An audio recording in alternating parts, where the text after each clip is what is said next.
reviews, news, deep dives into filmographies, and really whatever the hell we want to talk about from the movie world. This is the Vick Flicks podcast on Nashville Movie Dispatch. Back at Vibes. Welcome back for another episode of the Vick Flicks podcast right here on Nashville Movie Dispatch. I'll be your host for the show, the EIC at Nashville Movie Dispatch, Big Natural Stoney Keeley. You can follow me on social media at Stoney Keeley. Collectively, we're at Sobros Network. And of course, you can check out all of our work at nashvillemoviedispatch.substack.com. Joined as usual by the man whose namesake this show bears. He is a board member of the Music City Film Critics Association. He is a member of the Southeastern Film Critics Association, and he's our resident film critic here at Nashville Movie Dispatch, Mr. Big Shot himself, Brandon Vick. Brandon, how you doing today, my man? Good, man. I love our intro music. Yeah? Recorded live at Bungalow 10. Is that right? Yeah, I just was introduced to that not too long ago. You just, it's just the cats fighting.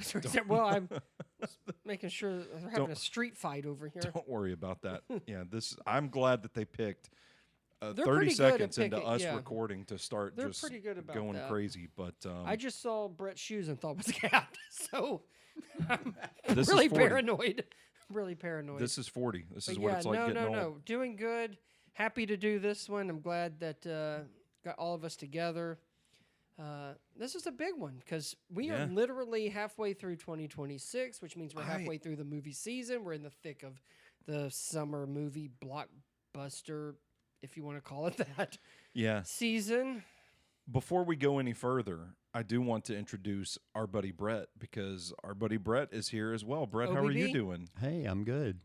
Do you think we could do a live show from Bungalow 10? Absolutely. I think we And can. you've really built it up. You got to bring it. You got to bring it. So I've heard. You got to bring it, but I think it's possible. There we go. They even played music there that I feel like I should have known, but I did not, and it partially scared me. I remember going up. Why is that? I remember going up to the bar saying, "Do you have any Clay Walker?" Any Clay Walker. Yeah. And anyway, we left shortly after. I just saw a cat fly down the stairs, so Went shortly after to get my white ice cream at Jenny's. Yeah. Is that the flavor you asked for? Yes. Okay. What flavor do you want? I want 2 big ass scoops of white. Yes. Okay. that could be a lot of things at Jenny's. And I ate it. Yeah. I hate when cats have fun. I know. Why now? Why now? Why are they picking now to just run? I wish people could see the mood you've set Yeah. in our studio. It's not a studio anymore. We're just in my living room now. Yeah, we are with a folded up table. I'm curious to get you guys is that the appropriate term? Use guys. Use guys. You've been in That's Jersey too much. Opinion on this, but it kind of feels, am I wrong to say that 2026 has not packed quite the punch that 2025 did? Okay. In the terms of, by the way, we're here to talk about the best of 2026 so far. The whole thing of halfway through the year, halfway through the movie season is our best of 2026 movies so far. I will tell you, yes, but from what I understand, the way that the box office is going, it hasn't been this good since 2019, which means Just it from hasn't been good since COVID. Monetary standpoint. Yes, and there's some fantastic examples of small movies making a lot of money to The Devil Wears Prada 2 and things like that actually making close to $1 billion. I think the main one is, I'll save it. Because I know it's on my list. It's probably on another one of our lists, but it is it's a sensation sweeping the nation. But I was shocked by it. Like, I think, and from what I understand, like theater companies, movie companies are all kind of surprised of like exactly how much money. And it hasn't all come from the places they thought it would. Because right now we're in the moment of Supergirl not doing that great. Yeah. So that was kind of a bust, but then there's been other things like Backrooms and like I said, Devil Wears Prada 2. What is it about Supergirl that hasn't? I don't know. I think people are a little harsh, but it is a very average. It's a very average movie. I completely forgot it was coming out. So like Well, I'm that's looking at part like of it, right? marketing. Yeah. Like where was the campaign for this? It's not part of it. It does feel like they felt a little bit like they could just ride Superman and everyone Just throw would a just show DC. up Yeah, for yeah, yeah. this Yeah. because of everything they did last year. Yeah. I do want to stand up for Supergirl a little bit because I feel like it's getting panned to a degree that's unfair. Like it's not that bad, No, and people it's are not. trashing it. It's not that bad. We saw it.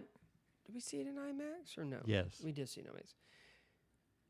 I thought it was fine. I think you may have liked it a little more than I did, but expectations were not that high to begin with when we went in. Right. But I think it's just this kind of build up to something where it ends up just kind of being it is slightly forgettable. It's got Superman in it, which is probably some of the best scenes in it, which kind of makes you think, okay, it's not, you can't just put DC in front of it and it's just going to work. Mm-hmm. But I also feel like the girl from House of Dragon, what's her name? Millie something? Millie Adcock? Yeah. Alcock? Something. Stop it. Stop it. It's not her fault. She's a great Supergirl. Yes. But you have a weak villain. You have a kind of run-of-the-mill story. Yeah. And there's not a lot of appeal to it, to be honest. And there's some cool stuff in it. And like I said, it's not the worst movie that we've ever seen. But, yeah, I mean, it is a bit of a letdown. I do agree with your larger point. I mean, I've heard those reports about how well movies are doing and stuff, which is great. I'm glad that it is is the nice case, to see it. Anecdotally, I feel similarly to what you've said. And I think the thing that's in my mind most of all, which is only one movie, is Sinners. But Sinners had already come out at this point last year. Oh, yeah. And Sinners wound up being my favorite movie of the year. So there was this one kind of, even one we'll get to on this list, that is maybe my favorite movie so far this year, just hasn't had that lasting impact in the same way. But yeah, it is true. But again, when people are hearing this, the Odyssey hasn't come out yet. Mm-hmm. The new Spider-Man hasn't come out yet. And obviously, I mean, at the end of the year, you've got Doomsday and Doom Part 3 so Doomsday. There is exactly. So there is a lot to be I think there's a lot to be excited about, but the summer movie stuff, there's highs and then I feel like there's really lows. Well, Masters of the Universe is another example. Right, that did not do what it should. And honestly, that live action Moana looks like shit.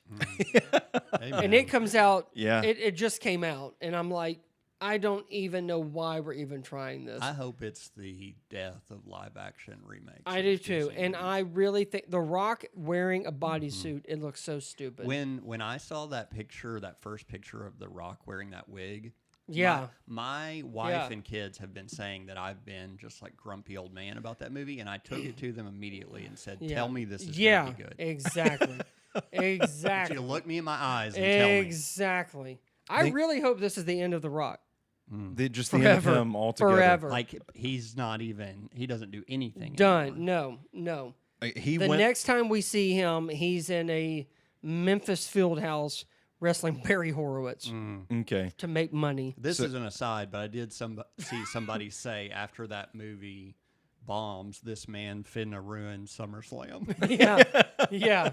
Exactly. That's probably true. Exactly. But yeah, I actually have told my wife, and she didn't believe me. But I said, I really don't think I'm going to see Moana in theaters. I just Does she want to see it? No. Because my wife is like, oh, we have to go see Moana. No, And she I'm like, hates most of the live action stuff, which I don't blame her. But here's the thing. For people that don't know, Moana is great, right? Yes. Moana 2 was supposed to be a Disney Plus series. Right. They changed it. But within that change of putting it in theaters, they had already committed to doing a live-action Moana. I really don't think, and Moana 2, by the way, which I don't necessarily, I think it's a bit crazy, made over $1 billion. Whew. So, of course, the third one's coming. Yeah. I just think this is too soon. I think it's all just too soon. Yeah. It doesn't look as good in live action. It doesn't play as well in live action. The Rock doesn't look as cool as live action. A lot of the scenes that I think are what we would consider memorable and fun in the original do not come across that way. I don't like the way that chicken looks. So fuck Disney. There we go. That's the message here. That's the what message. we're trying to get across. But Evil Dead Burn, I will see. What That about also just came out. why? Talking about the summer blockbuster Right. season, like Mandalorian and Have Grogu. we moved on from Bungalow 10? is, Have I plugged that No, enough? we're still there. Okay, sorry. We're still there. They're in the our minds. presenting sponsor. Correct. Yeah. Mandalorian and Grogu was another one that kind of came out to mixed reactions. Yeah, The it's positive Star take Wars, on yeah. it was that, hey, if this was season 3, if this was supposed to be a television series, Right. it probably would have been be quite enjoyable. enjoyable. Yeah. But then there are other people that are like, well, make the TV series then. Right. Don't Why are don't we get doing us- this in theaters? Yeah, exactly. Yeah. And then I to go back to Masters of the Universe a little bit, I am intrigued by that. The ceiling comparison I've heard, I haven't seen the movie. The ceiling comparison for that is the Dungeons and Dragons movie that came out a few years ago. Yeah. Like similarly surprising. Like, oh, it's Yeah. actually kind of fun. Well, it embraces what it is. Yeah. That's the key, is embracing on what you're actually trying to make and adapt for a new generation that did not grow up Yeah. in Masters of the Universe. It Well, was and on my that's- Cinema Chronicles podcast, and honestly, Masters of the Universe was not that long of a show. It was Yeah. not that long of a it ended before the 80s ended. But I get He-Man, I get that thing, but I'm kind of surprised. I'm surprised that word of mouth didn't lead to some box I office just don't results. think I just don't think people care about it, because I think a lot of do people were even not know? into it. Do people even know who He-Man is That's anymore? what I mean. Right. Like, for us, He-Man and Skeletor, I know, but even I didn't grow up watching it and doing that. So I do think it was kind of an uphill battle, even though Travis Knight, that had done Bumblebee and Kubo and Two Strings, Yeah. did a great job with it. I just don't think it's the audience wasn't there like they thought it was, because I don't think they really cared, Yeah. to be honest. Yeah. And then But that's a shame, because that actually is a pretty good movie that actually was cool to see in theaters. And so it's some things like that I feel like is kind of unfortunate that it's not making the money. I was trying to talk my family into going to see it when we were on vacation, because I thought that was a nice, agreeable movie Right. that everybody would be like, okay, yeah, we'll go see that it. would be fun. I was trying to pitch The Death of Robin Hood, and then I was told by my father-in-law, you like all that weird shit. I was like, all right, fair enough. Like all that weird shit, even though I know he doesn't know really what that movie is anyway, but Yeah. yeah sure. So we didn't even go to the movies at all, which I'm glad, because it probably, knowing my in-laws, it probably would have been another screening of Michael, even though they've already most of them have already seen it like 3 or 4 times, and Stop. it's the greatest movie of the year. But I digress. I think the interesting thing is that on this podcast, I know, Brandon, you and I have been talking about this for years, but this kind of dependency upon IP movies to kind of tent pole the box office, that seems to have changed this summer specifically. Yeah. And Yeah, it's that's not fair. to say that, the big movies aren't making money, but when you look at 2 films like Obsession and Backrooms making money that they made this summer off of the budgets they had, I think it is kind of encouraging. I don't want to say for like the pure cinephiles out there, but it is encouraging to see movies like that finding some success again. Yes. And it's that horror genre, man. There's Something to it. about it. Yeah. But the thing about Obsession, for people that don't know, it was made in less than $1 million. Yeah. It has now made over $400 million. That's insane. It literally was making more money in its second and third weekend than it was in its opening weekend. It's word of mouth. It's amazing to me. And I think it's absolutely worth all of the praise.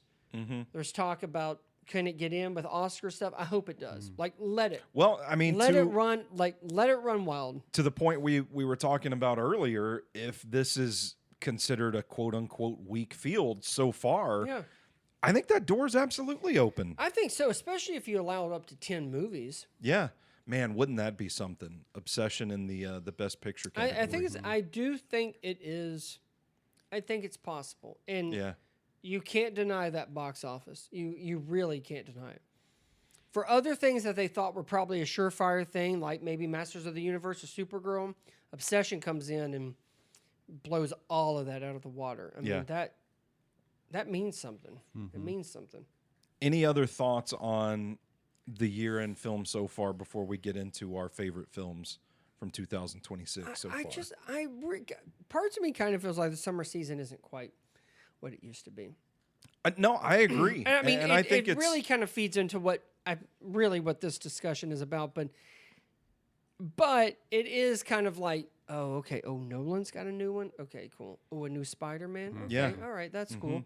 But then in August, you kind of well, it it felt kind of like then it's over again, right? We talked about this a little bit last year too. How last year kind of felt like this weird convergence of like, oh, PTA's got a new film out this year, and we're going through all these filmmakers like Yeah. they've got a new one out, they've got a new one out, Yeah. and it just seems like that hasn't been the case so far this year. Yeah, I mean, And I'm curious to see what happens this award season because right now it does kind of feel like The Odyssey and Spider-Man. that's about And, it. and like The Invite's getting a lot of buzz on social media. Yes, yeah. But as And far as Olivia big Wilde movies, is in a new movie called I Want Your Sex with Cooper Hoffman that has gotten great reviews since Sundance. So this could be the summer of Wild for all we know. But I think we are kind of getting into where, like, you know, December's got a couple of real heavyweights. that's true. Wait, And are we talking like It's critical Doomsday. awards players or all box of it. office? I think Oh, wow. Doomsday was going to Okay. be a big Yeah. thing. But there's things that kind of stick out to me, like I don't know the full name, but the Sam Rockwell and John Malkovich movie with the director that did 3 Billboards and the Banshees of Inisherin. Like, there's things that you can be excited about, but then there's others that's like, I think some of it's a gamble. I think some of it, like Moana, is just a cash grab, and I don't know if there's really a lot of meat on the bone there, you know. But I mean, they'll have their shot, right? But I mean, August has like, I'm kind of interested in. I think it's what is it? The Dog of Stars. The Dog Stars. Yeah, Ridley Scott's new with Josh Brolin and Jacob Elordi. Super Troopers 3, which Can't wait. If you like it, you know, if you dig it, you dig it. But then you kind of get into September with Practical Magic 2. Oh, Remember that one? My wife could not be more hype. Yeah. mine too. Yeah, well, we did a thing about Nicole Kidman that's going to come out in September that deals with that. Have you seen Practical Magic?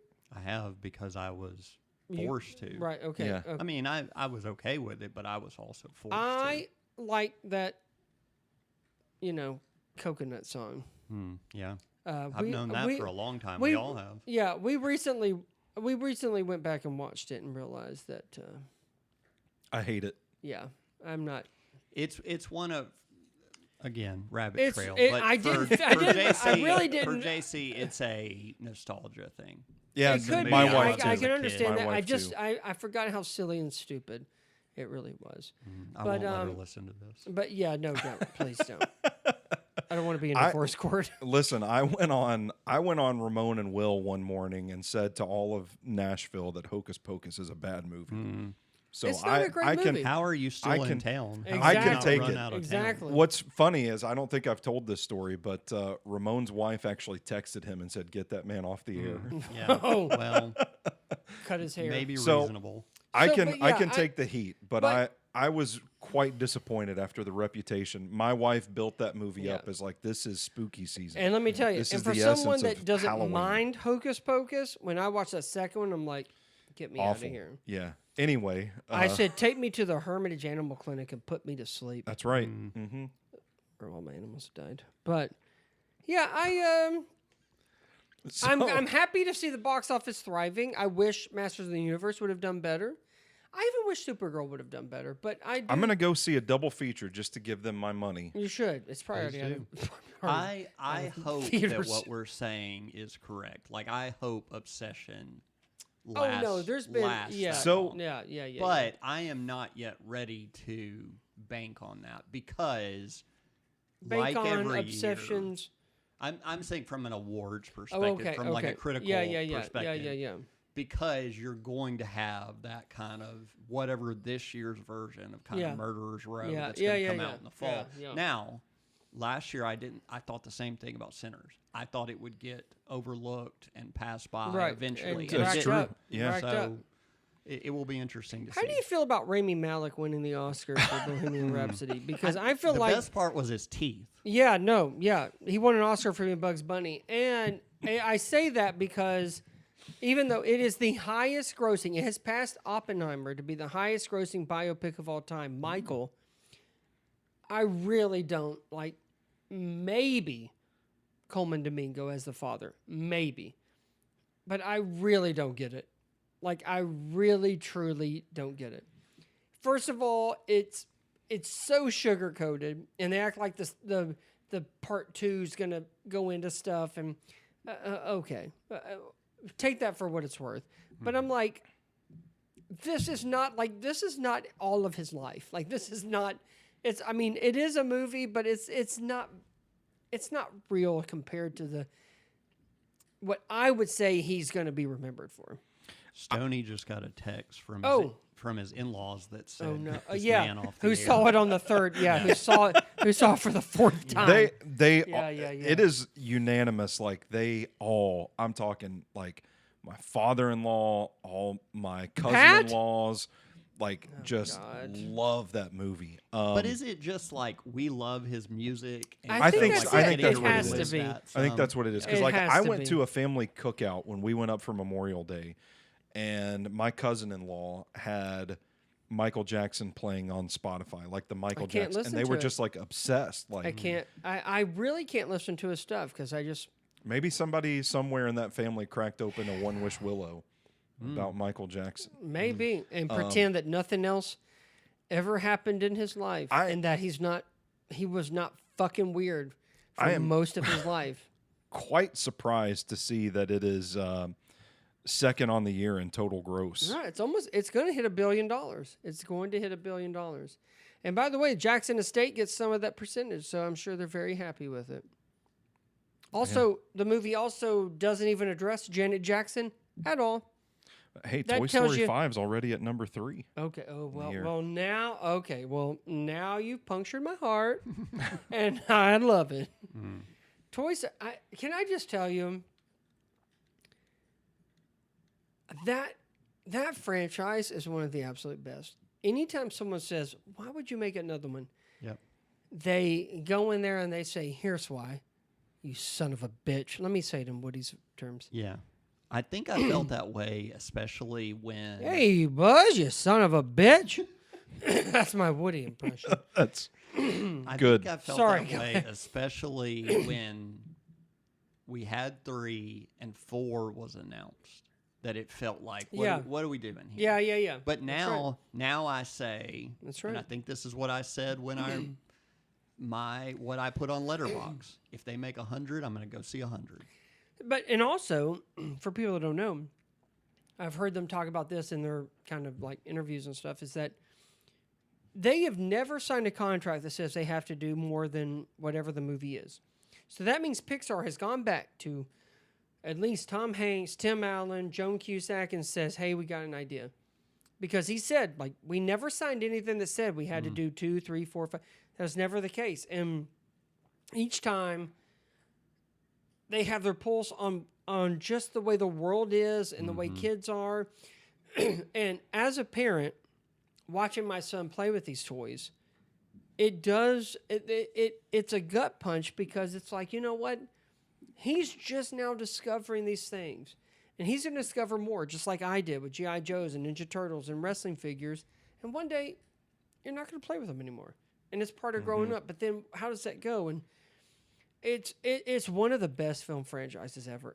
It truly is. And if anybody has not seen Toy Story 5, it is fantastic. It is Jesse's movie, which is, I mean, so well deserved. Joan Cusack's great, but also Woody, Buzz, and everybody else. But I can't tell you how many times that I've had to put my son in one of our rocking chairs, and he's Jesse. He's riding Bullseye, and I'm somebody. He likes to put me as Sid. I don't know if that's a compliment or not, but I do. I play the part. I wrap him up in duct tape. I put fireworks. Yeah. I hope he's fine. Yeah. But I'm like, hey, I'm in character, goddammit. So here's what we're All doing. right. You know what I mean? Yeah, exactly. So yeah. I saw someone compare those movies from a parental perspective too. Okay. Not only kids grow up and outgrow playing with toys, but that we, as their parents, are those things they outgrow. And now that person is my sworn enemy who made that comparison. man. Oh yeah. Oh, kind of yeah. ruined I don't my want. day. Yeah, I don't. That is, That's tough. That's a That's a tough. that's a pill to profound swallow. thought. Yeah. Yeah. That is a profound Yeah. thought. Let's Yeah. talk about the best movies we've seen so Well, far. before I just want to sum this up. No, please. The conversation that we've had about the body of work, so to speak, of films in 2026. I think, big picture wise, what's really interesting about this group of films is that it kind of feels like, with, maybe award season changes things and things pick up steam. yeah. All that is subject to change, so Yeah. to speak. But as it stands now, this kind of feels like one of those groups where an underdog could really rise. And maybe it is Obsession when we get to award season, and I it is the think film right that now starts. that's. I think that's it. I think that's the one where if it doesn't get nominated, then what got nominated in front of it? Yeah. In order to cause this historic rise, and week after week after week after week. I mean, that's something. I think it was made for $750,000. Yeah. And it's over $400 million. Mm-hmm. And from what I understand, the director got like a 7-8 type deal, 8-digit deal No for shit. that. But good for them. But Yeah. and I know I saw it and loved it. I know our buddy Brett, OBB, as we say. I really would like to call you ODB, but he's passed. Rest in peace. Rest in peace, old dirty bastard. Or the wrestler, ODB. Oh yeah. I would like to watch it again, but it's such a great movie, and it is creepy, and it does everything it should be, and it's like good for them, like really good for Curry Baker, like good for him. 2026, the year of the underdog, perhaps. Yeah. We shall see. I would love to see it ride that wave, and it's Yeah. got more than enough like kind of bragging rights to say, hey, we should be acknowledged, and I think it would be a tragedy if it wasn't recognized for what it's been able to do. Well, let's get into it then. Okay. Our favorite movies of the year so far. Who wants to start us off? So listen, we did a thing where we're going to say, hey, it's our top 5. If you guys want to rank them, you can. If you don't, it's fine. So we can do whatever. Stoney, let's start with you. All right. I want to bring up a documentary that I saw as a part of the Atlanta Film Festival. Oh, yeah, 2026. It is called They Dream. The Cove. Oh, The I'm sorry. And I had to pull up the synopsis on IMDb because I'm sure they put it more eloquently than I could. A director and his mother document their Puerto Rican family over 20 years facing loss. Through animation, they celebrate memories while realizing each creation involves a painful goodbye. This is one of the more creative and inventive movies that I've seen in some time. Yeah. It's painful to watch, just in the sense that we're watching the director of this film kind of. It is a little bit home movies. You're kind of compiling memories throughout his life, but the profound impact that it had on me was that feeling of watching your parents and your grandparents grow older. And that is a very tough pill to swallow. I've already lost my father, but to get to those moments in life, it's nothing can really prepare you for them. And to see kind of someone else going through that in this artful medium that he uses to document that, I applaud him for it. It's very impressive. But then there is also the technical aspect of this documentary where the animation is just so vibrant and it pops and it's a beautiful movie. It's one of those that you watch and you get to the end of it and you just kind of feel... There's a lot of animation techniques too. Like like you appreciate the subject matter, but more like it feels like the same feeling after you've just had a really good cry. Yeah. I think it's one that, again, like I haven't seen a lot of movies from 2026. I'm kind of behind in the overall volume as compared to you guys, but like Daydream is one that I think deserves a shout out and should not get lost in the shuffle from this year. And I must say, because we saw it in the Atlantic Film Festival when we talked about it, and it's a loving tribute to his mother. Yeah, absolutely. And it's very heartfelt, and I agree. It is one of the best that he takes recordings of his grandmother and actually creates the scenes using his mother to animate her mother. And he does his father. He animates himself to recreate. Yeah, it's so even stand up straight. It's so inventive and creative, and you think about like what that must have been like for them to go through for the sake of this art to share this, and it's beautiful. I say this all the time about film festivals. Sometimes they piss me off because you watch something that just impacts you so much, and you know I can't find a physical copy of this somewhere to add to my collection. And on top of that, a lot of people will not see this for whatever reason. They just won't experience it. So I'm telling you, man, I saw like if it shows up anywhere, if it gets a run at the Belcourt, I will be possible. I will be waving the flag for it for people to go see it. Much like the gas station attendant also at the Atlanta Film Festival. Before we get into it, do we want to talk about honorable mentions first? Before we, we could. I've got a couple. Go ahead and we'll go around and we'll hit some of these honorable mentions first before we get into it. I would say Disclosure Day was not quite the movie that I expected it to be, but I still found it to be fun, like quintessential summer blockbuster style movie. I agree. And I thought Emily Blunt deserves all the flowers. She's like great. her performance in that, to go back to our conversation from before where maybe the field isn't really defined right now. I think if the year ended right now, I think she should be considered in the best actress field. Yeah, I liked it. That's not in my top 5, but in my top 10 for sure. I enjoyed it a lot. Yeah.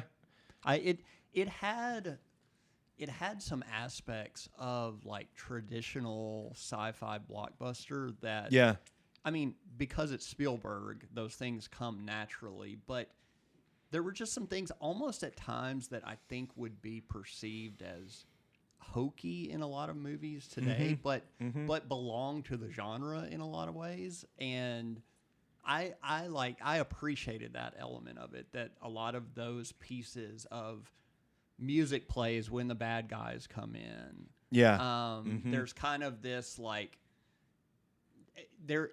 to some degree, they leave out all of here's the background of everybody in this story, which is what every movie does now. Yeah. And some people see that as flat, but I kind of appreciate we're just in this together now, and this is what we're doing, and we get the pieces that we need.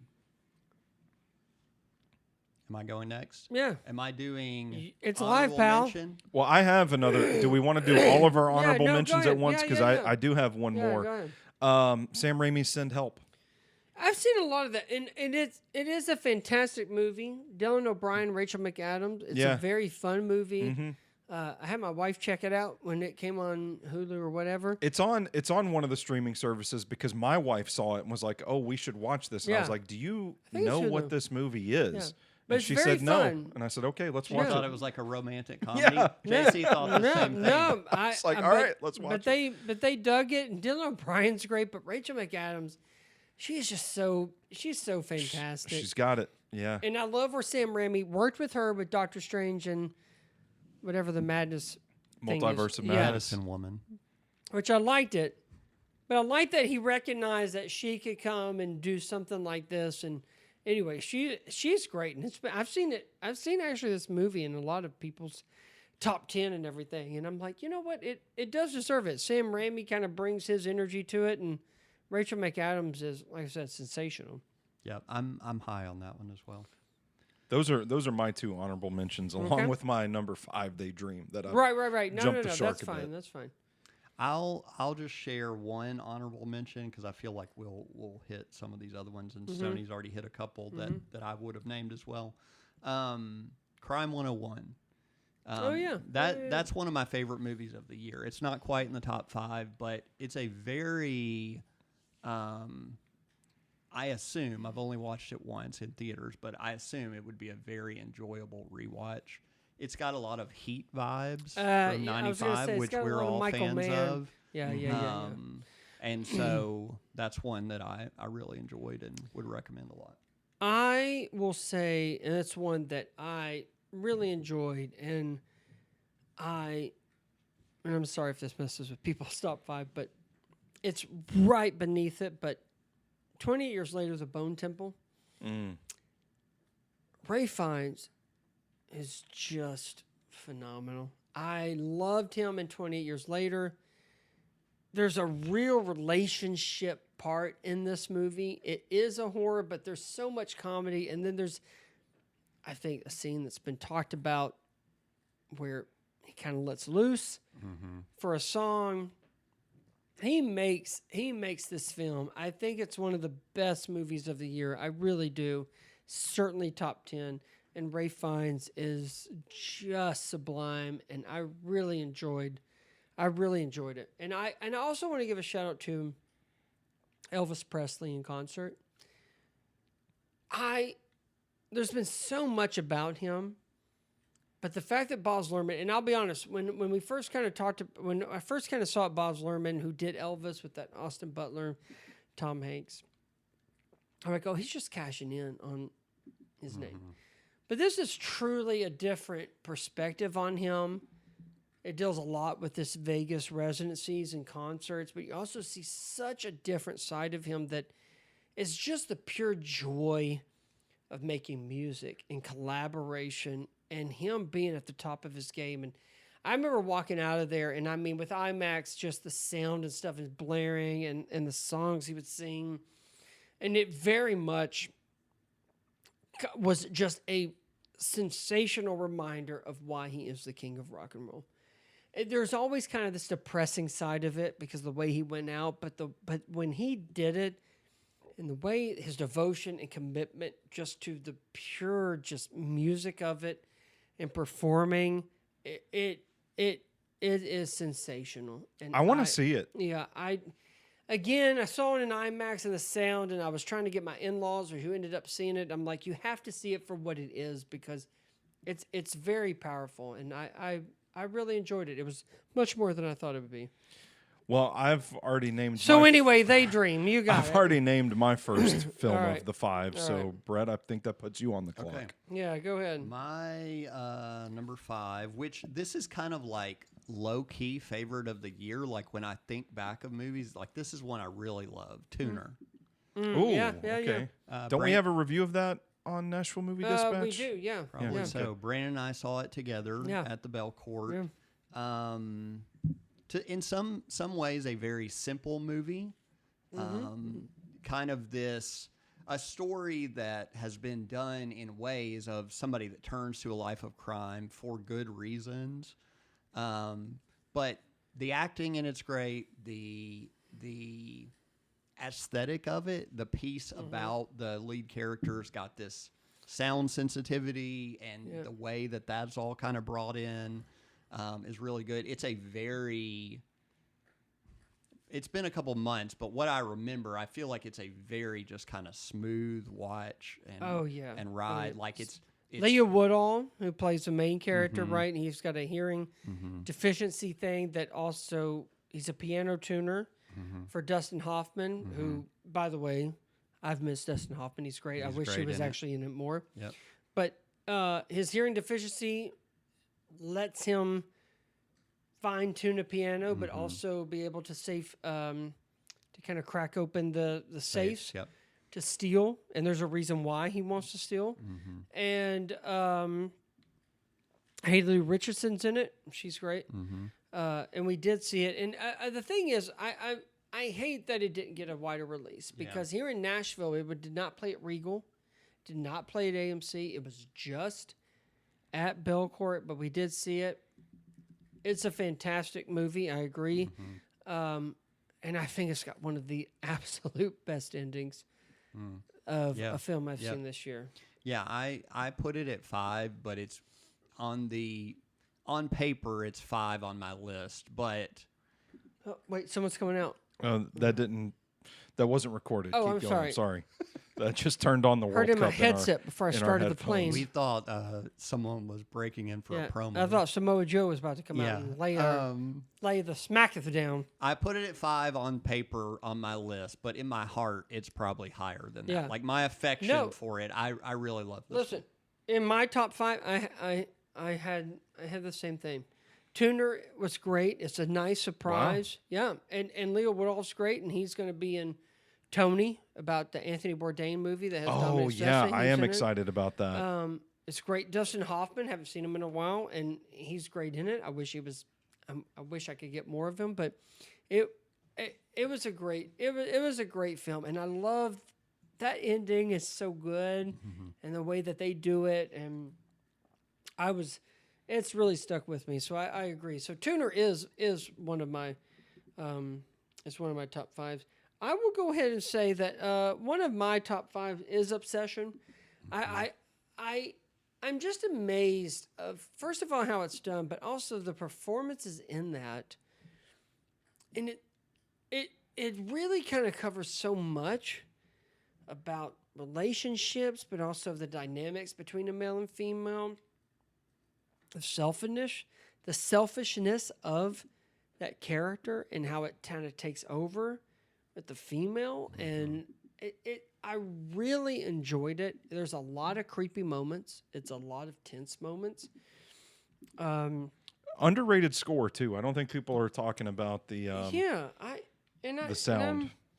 I'm kind of in. An interesting thing about that relationship dynamic you're talking about is, and to be honest, and I'm not touting this as a good thing. It's kind of like, how did I miss this? But a lot of people are reflecting on kind of the selfishness that kind of lands them in this position.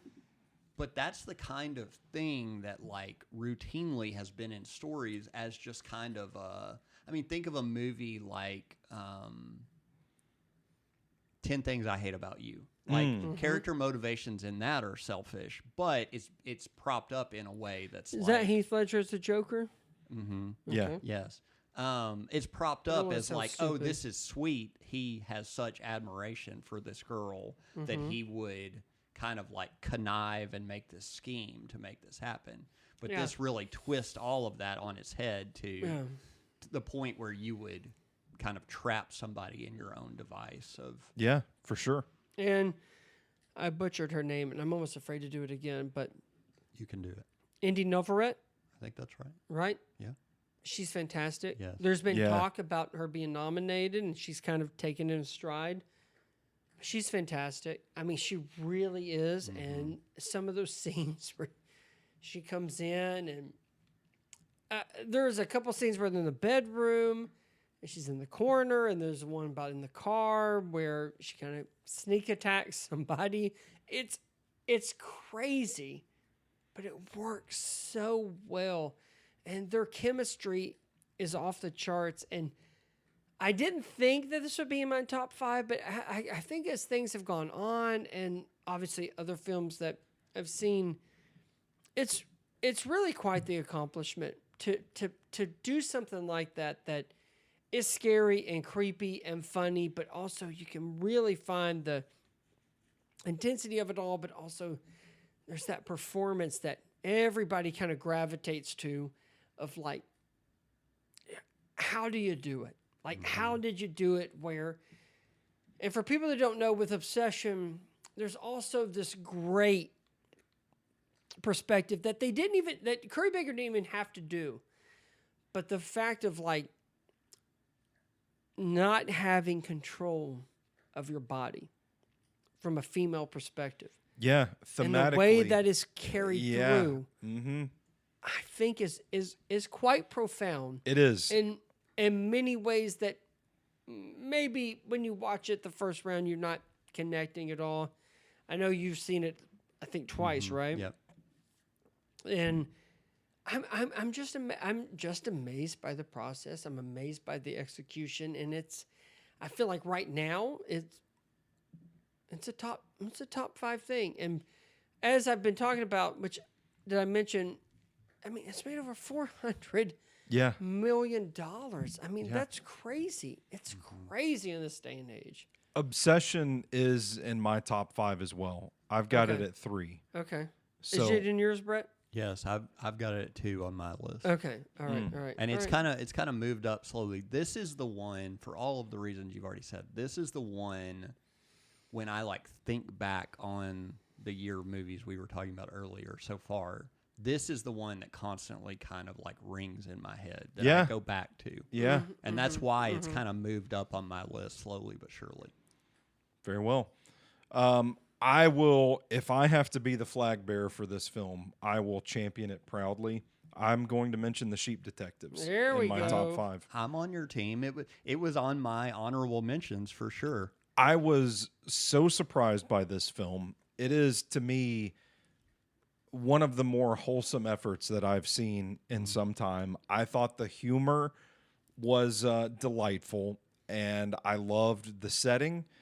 I loved the countryside. It made me want to retire to a hill somewhere and just as a sheep tend to my flock of sheep. But then the plot was kind of fun. It kind of turns into a pretty fun little whoodunit. It's a little bit of Knives Out type. Yeah. Yeah. It is, or Grass Onion, as I've seen it called. That is good. Classic. Yeah. So when we're talking about a year where there hasn't been a whole lot that's really packed a punch, this was one that really caught me off guard. And I find myself thinking about it. Like when we presented what's the best of 2026 so far, the first one that came to mind was The Sheep Detectives for me. Because I was like, people should go see that movie. It is very heartfelt. It's actually on Prime Video now. And it's a delightful surprise on what it could be, because I think when people associate talking animals, I think it's kind of looked down on. But this is very much in the, I think, a fantastic quality of like Babe, where, yes, it's animals talking, but there's so much more going on, and kind of emphasizing kind of the who is doing what and what it means, and there's so much heart in it, and I enjoyed it too. I actually took my mom for Mother's Day to see it, and we liked it very much. Yeah, I thought and it does add a lot to it. There's humor to it. There's a little something in it for everyone. But it really is, and it's pleasing in ways that I don't think people would have kind of like understood just from watching the previews on it. I mean, really. The way that I'll frame it is there's plenty of movies that my kids want to go see that I go see. Yeah. And then I may not like review them because it feels like, why am I about to, you're like punching down. Yeah, exactly. That's right. Yeah. That's I right. can tell on your letterbox, you just say you watched it. That's right. Yeah. But this one rises to such a level that it kind of, and I don't even mean that negatively about other kids' movies, but no one needs me to say that Mario Galaxy movie is a bunch of cutscenes of Easter eggs. Like, no one needs me to do that. How dare you? But this one rises to a level, for all the reasons y'all are saying, that there's more there. There's a good amount. Like, it deserves to be in a conversation like this among the other good films that have come out this year. And I think the fact that it's just kind of caught a lot of people by surprise on the approach of its themes and everything. I think it's quite surprisingly delightful. heavy. Yeah, it is. Themes It of is. grief and It is. all that. For a talking animal movie, Yeah. it brings a lot to the forefront of dealing with grief and loss, but also the kind of fun little, whodunit. Yeah. I agree. All right, Brett, you're up. Number 4 for me is the drama. Okay. This is one I've also seen multiple times. This one, and I guess we should try to keep it this way for those that have not seen it, that as far as like what the big Yeah, kind no, of let's not secret spoil is. it. Yeah. But there was a lot of hype around it coming out. Like, what is this What is- movie? yeah, and yeah. like, what is the thing in the movie?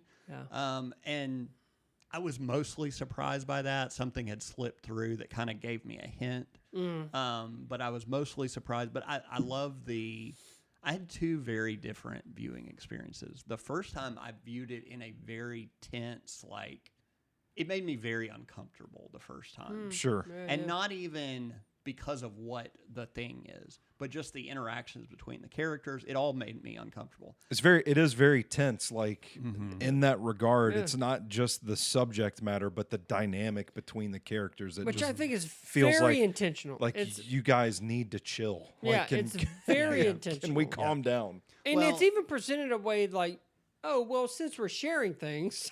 Yeah. Yes.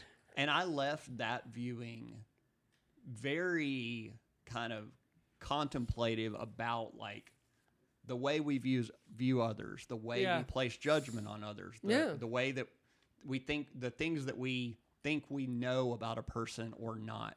Right. But But the also second the time, over-analyzing of, is this the person I want to marry? Is this the person I fell in love with? Yeah. And if so, what she's done. can you really there's know a prejudice person? in the past Yep. of what Yep. a person does. Yep. Yeah. And then I went back, took my wife, Mm-hmm. and the second time we saw it with a pretty full theater, and people were laughing the whole time. Oh, it's comedy. And I think it can intentionally be. so. It can be. And I agree. so, that to me is kind of like the diamond aspect. Like it's A24 likes to multifaceted. fuck with your emotions. That uncomfortability I felt for The a lot awkwardness. of people turns into laughter because it's like I don't know what to do with this. Yeah, yeah, yeah. And this, and in that way, and again, not giving the details, but in that way, the first time I saw it, it felt very serious to me to a point, and then got kind of zany, and that was kind of a turnoff for me. The second time, the whole thing kind of felt zany, and it kind of clicked a little bit more, that the back Yeah. end of it. Yeah. It could be. So this is one that what I like about this one so much is that these heavy hitter stars said yes to this very unorthodox Yeah. story. Again, we were talking about not just, these 2 are also in Dune, also in the Odyssey. So they're in those big summer blockbusters, those IP movies, but that they're also willing to do this kind of thing. Yeah, and they make such a great dynamic between the 2. I think that's also a movie that I really kind of appreciate the ending of it. Yeah. That was well done. It grows increasingly unhinged in ways that continue to surprise But then it you. comes back to kind of that. It is quite sincere on just who you are, who they are, and this kind of acceptance of who you. Of whatever you were then, who you are now, and how does that define you? Yeah. There is something about reconciling your life's journey in that, and kind of accepting that, maybe it wasn't sunshine and rainbows for someone else, that you don't know. You only know them in their current state. And that's where it's kind of and there is some real heart to this. Yeah. And it just kind of makes, I like those films that kind of point the mirror back at you, and you're driving home from the theater, thinking about, It does feel shit, like what it would kind I of do it kind of if- rips open. Yeah. Hey, listen, and I found it to be are you who very, you are? very creative, very well acted, very well shot, just pretty solid across the board. Yep, Agree. Is this one of your top 5? It's my number 1. Oh, is it? Yeah. Okay. You It's- should have Spoiler told me, alert. and I would have skipped it. That's to all right. let We're you doing. come We're, in. Yeah. That's all right. One I want to mention is called Blue Heron. Oh yeah. Sophie Ramvari's phenomenal feature directorial debut, I put in Letterboxd, is a mesmerizing exploration of memory and so much more. So it's sort of a family. It's kind of told through the daughter, and there's a brother who we don't quite know what he's up to. We don't quite know what he's into. It kind of seems like he is sort of the outcast of it. He shows love. He also shows anger, and he shows resistance and rebellion. But what happens in telling that story is she flips it, and there's a point where she goes back. It's almost like she's time traveling to show, even though he might be your brother, or you might think you know a family member, you really don't. And you don't know what he went through. And you don't know what he's going through. And there's been a lot of people in a lot of reviews that have for better or for worse, it really kind of flips the whole script on what is happening. But I really love the fact it's about memory of like, I remember this, but then here's the reality. And as I've gotten older, or as the character's gotten older, you see it from a different perspective. And you also see it in a way of like, okay, this is not how I remembered it. And you kind of formulate what you think you know about somebody, including someone in your family that you live with, maybe is not true or isn't what you thought it would be. Or maybe you did forget the loving aspects of it, and maybe you just remember the troublesome things that he was going through. And then I don't want to reveal too much, but it is a situation where there's a scene where she's kind of flipped it and she's talking. The daughter has grown up, and she's also the one who's kind of making this film, and she's talking to the parents, and she's kind of laying it out on, this is how it is, and this is how it's going to end. And it's heartbreaking, but it's just done in such a loving way. And it does kind of make you think, like, I'm an only child, I don't have siblings, but it's very much in the form of how you can live with someone, but maybe never really know what they're going through. And I really thought it was phenomenal stuff. And it's one of the few, I watched it, I really enjoyed it, like for what it is, and appreciated it. And then as the days went on, I found myself thinking about it more. I found myself reading about it more. And it's like, yeah, for an hour and a half movie, there is really a lot to it. And there's so much. It's so layered. And depending on where you are in your life and how old you are, and if you have siblings or whatever, it can mean so many different things. We do have Kevin wrote a review on this, and he calls it one of the best films of the year on NashvilleMovieDispatch.substack.com. But I have to mention it, and it is one of my absolute favorites. And it is one that just kind of is so loving in a way, and that it's also really makes you think about the life you're living. And like I said, whether you have siblings or not, but then it's so profound, and it's just in its little ways, and it's like an hour and, like I said, 90-something minutes. But I really respected the way that she kind of flipped it and went back in. And I guess I just imagine like my son talking to my wife and I and saying, you're going to do this. And you did what you could. But it ain't happening. And he won't come back. It's a gut punch. It's a gut punch of a film. Have you seen Blue Heron? I haven't. I've heard a lot of good things. Yeah, same here. I started to watch it today, actually.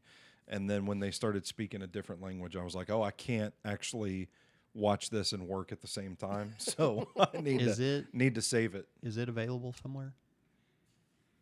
Well, I think by the end of the month, it will be streaming on Criterion Channel. Okay. So there's How ways you resourceful can- do you want to Yeah, be? there's ways you can watch it. Let the hearer understand. There's I got ways it. you can watch it. The only movie left in my top 5 that we haven't talked about is a big one that I'm not sure if we want to save or not until the end, because I say go for it. I sniped yours. Yeah, I was you gonna sniped say, mine. I think we're it's okay. it's Project Hail Mary. Yeah. Probably. Oh, is it safe to say the cinematic event of the year so far? So far, sure. I would say so. I think so.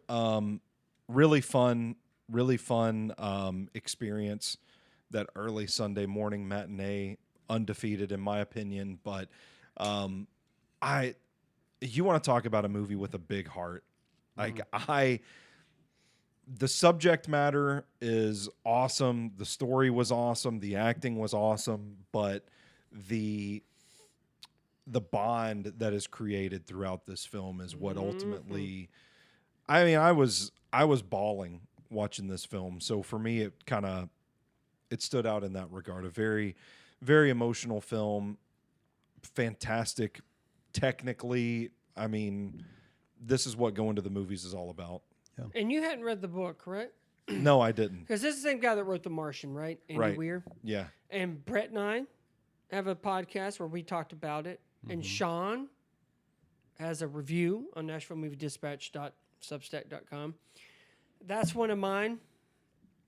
Is it one of yours too? Yeah, it was 1 for me. Was it 2 for you? It was 2 for me, yeah. And what's number 1 for you? The drama. Okay, and we'll do a recap. But yeah, I think Project Hail Mary is probably my number 1 as well. We got to see it in IMAX. It was beautiful. It was 70 stunning. millimeter. 70 millimeter. Was it Chris? Who? The directors. They also did the Spider-Man, and they did the Lord Jump and Street. Miller. Lord and Miller. The way they're able to adapt that book is amazing, and the relationship between Gosling and Rocky is phenomenal. It is one of the best cinema experiences I've had, certainly this year. There's really not much to hate. There is so much joy and entertainment wise, and it is a sci-fi spectacle. And funny enough, as we talked about with Spielberg and Disclosure Day, this does kind of feel like that kind of sci-fi Spielberg movie. Yeah, well, I mean, it was. Some people called it this generation's ET. Yeah, and it is, and but there's so much built on that relationship between Gosling and Rocky and what it means, and it's very heartfelt. It's very sincere. It's very funny. It is mesmerizing when we went to see it in the IMAX and 70 millimeter. I mean, it's one of those that you can enjoy across the board. But I feel like Project Hail Mary is like a Nolan or a Denis movie. If you saw it in that format, it can take your breath away. Brett, what about it made it number 1 on your list?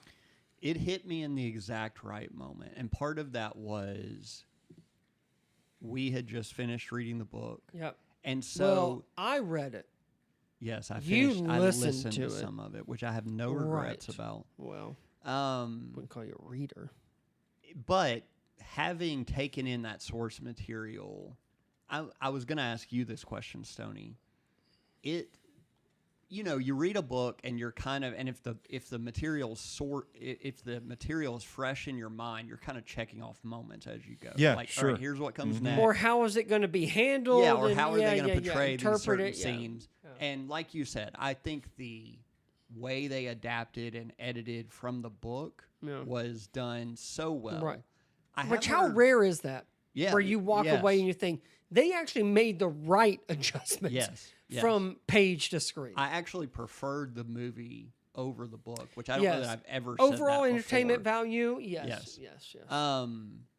We talked about this on that initial podcast. The book is very science dense, and they did a great job of filtering through that, giving you what you needed without including all of it. But I have heard a lot of people who've not read the book say they felt like the runtime was a little bit long. Did it hit you that way? No, not at all. I don't.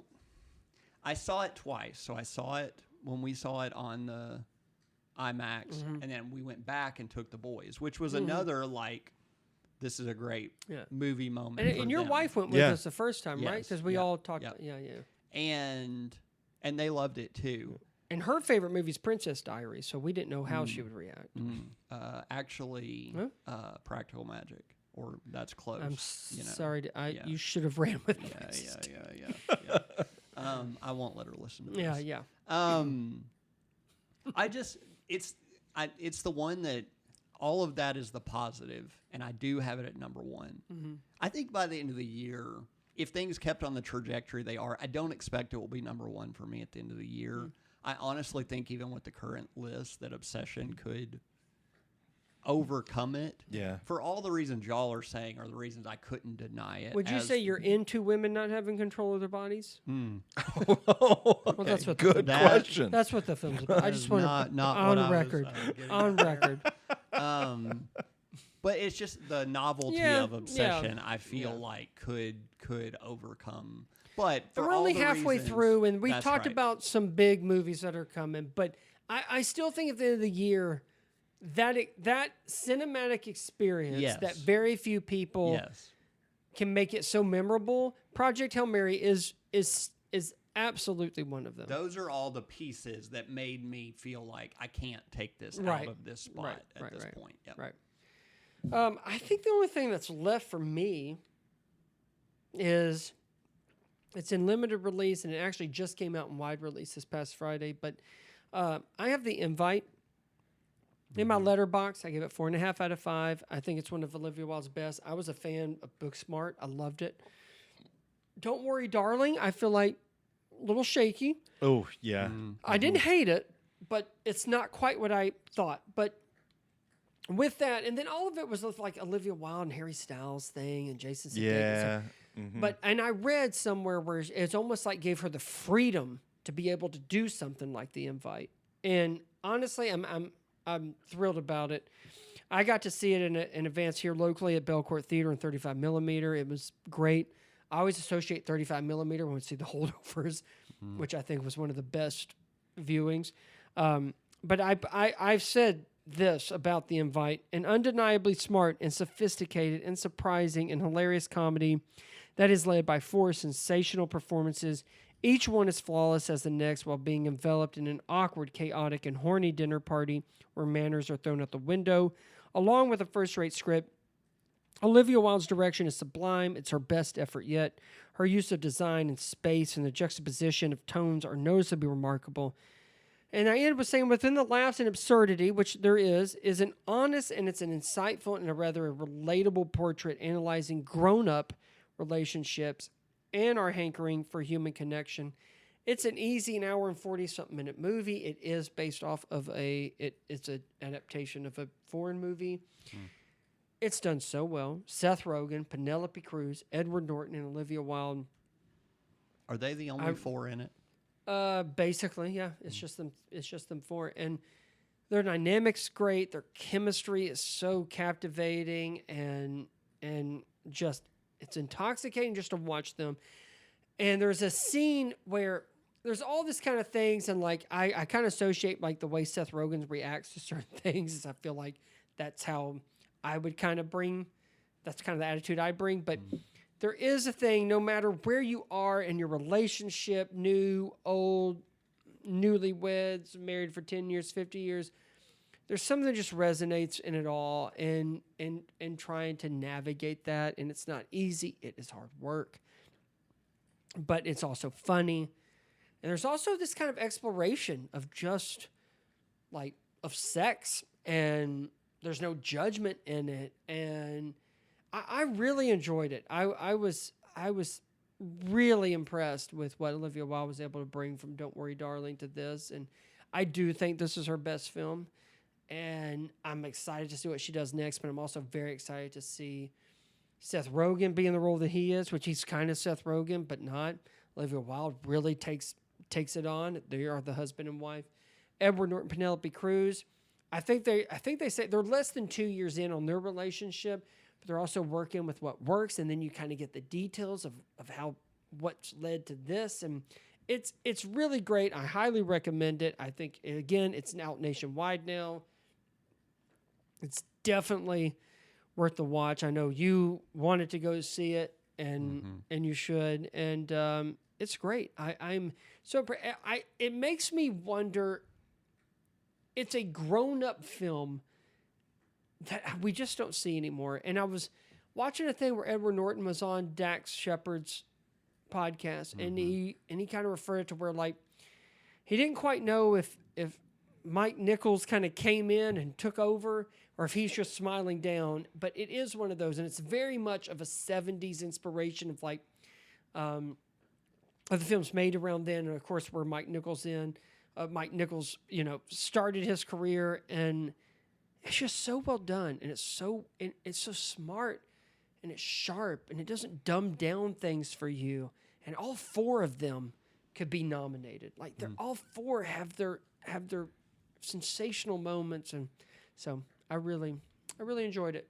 Was that it? Did we get through all 5? Did we all do each? it? The only other one I had, but we've already talked about, is the Bone Temple, which Oh, that was up there. that was Okay. 3, I believe, for me. I really enjoyed it a lot for all the reasons Brandon said. I liked 28 Years that came out last year better. Yeah. But I'm excited about potentially where it's going Ray to go. Fiennes, that man can do no wrong. Also want to give a shout out. We had a couple of guys who have been phenomenal joining Nashville Movie Dispatch in March. Kevin and Sean. I reached out to them. Sean, it's in no particular ranking, but his was Toy Story 5, Project Hail Mary, The Invite, Epic with Elvis Presley, and the drama. Again, Sean does have a review of Project Hail Mary that's on NashvilleMovieDispatch.substack.com. I did the impossible and ranked all 5 Toy Story movies. That includes, obviously, Toy Story 5, so check that out. Kevin, his is ranked, so I will start with 5. He has a tie with Exit 8, which I have a review of, and also Backrooms. He has a tie. Not a movie we've talked about Yeah. on this. I'm surprised it didn't come up. You know what? It's fine, but I'm not into whatever was going on YouTube, so I wasn't that familiar with. And they just released a one called it's like extended 15 or 16 minutes of it, called Everything Must Go, or Everything's Got to Go, or something like that. I was just going to say, shout out to Exit 8. I have so I just kind of threw the year and putting, like, here, this belongs on the best of the year list for me. Right now I have 13 movies, and I've got Exit 8 on that list because that one really stood out to me too. Yeah, which is based off a video game. But anyway, like I said, there's a podcast review of it that I did. Number 4, Blue Heron, which I talked about, which Kevin has a review of on Nashville Movie Dispatch. Number 3 is called Yes. I have heard of it, but I have not seen it. It's popped up. If you Google best of 26 so far, It's in a lot. A lot of, It's like, controversial on what the subject matter is. And then number 2, which I have seen this, which was good, but it's called The Love That Remains. And then number 1 for Kevin was Project Hail Mary. Yeah. I want to make sure to get their stuff in. Do we want to recap our top 5s then? Yeah, go ahead. just Let's do a get round. us out of here. No honorable mentions. Just I go They Dream, The Sheep Detectives, Obsession, Project Hail Mary, and the drama in that order. okay. Mine are Tuner, the drama, 28 Years Later, The Bone Temple, Obsession, and Hail Mary. And if I was going to seek one of those out, I would say go find Tuner. Yeah, I agree, because it did not get the release I was hoping it would be.